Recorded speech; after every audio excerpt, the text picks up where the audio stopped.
In the beginning, there was nothing but an expanse of formless void and darkness. From this realm of nothingness, God spoke the words that would bring forth light, creating the genesis of time and space itself. With each articulation of his will, God sculpted the universe, weaving the fabric of reality with the threads of creation. On the first day, light was drawn from the abyss, separating day from night. With God's command, the heavens and the earth began to take shape. The second day brought about the division of waters, crafting a vast expanse that would become the sky. The earth, once an amorphous mass cloaked in water, emerged as dry land by the third day, adorned with vegetation, plants yielding seed and trees bearing fruit. The fourth day saw the celestial bodies fixed into position, governing time and seasons with the sun to rule the day and the moon the night. As creation continued, God filled the waters with swarms of living creatures and the skies with birds on the fifth day, painting the world with movement and song. On the sixth day, the earth was blessed with a multitude of creatures, from beasts of burden to the creeping things that roamed every corner. With everything in place, the divine plan revealed its crowning glory, the creation of humanity. God created man in his own image, a reflection of divine presence on earth. Breathing life into Adam, he placed him in the Garden of Eden, a paradise teeming with life and abundance. Within this sacred space, man was granted dominion over all living things, entrusted as steward of God's creation. To provide companionship for Adam, God put him into a profound sleep, crafting Eve from one of his ribs. Together, the first man and woman lived in harmony with the world, untouched by suffering or sin.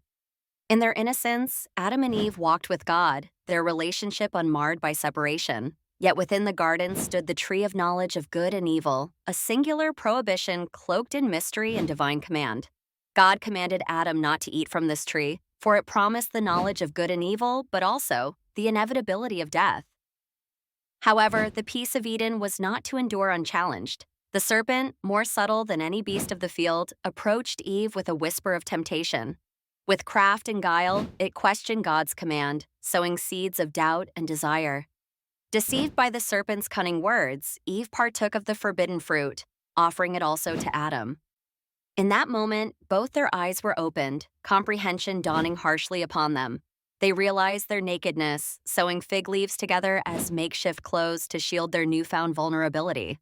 The innocence of Eden had been irrevocably altered, giving rise to the first sin and the burden it carried. God's voice called out through the garden, seeking his creations. Adam and Eve, hiding in their shame, presented themselves before the Creator. With sorrow and severity, God pronounced judgment. For the serpent, a curse. It would crawl on its belly, forever cast as an enemy to humanity. Eve would bear the pain of childbirth, and Adam would toil the soil for sustenance. Expelled from their paradise, Adam and Eve began a new chapter, life outside the garden's embrace. This ancient narrative not only marks the origin of humanity, but introduces the complex interplay of choice, morality, and consequence. It offers insights into the human condition, detailing the profound impact of disobedience and the perpetual quest for redemption. Through the story of Adam and Eve, the dichotomy of innocence and knowledge comes into sharp focus, inviting reflection on the nature of sin and grace. Thus, the tale of humanity's first days echoes through the ages, a cornerstone of understanding our place within the cosmos and the divine. As we ponder its lessons, we embark upon our own journey, navigating the trials and triumphs that define the human story.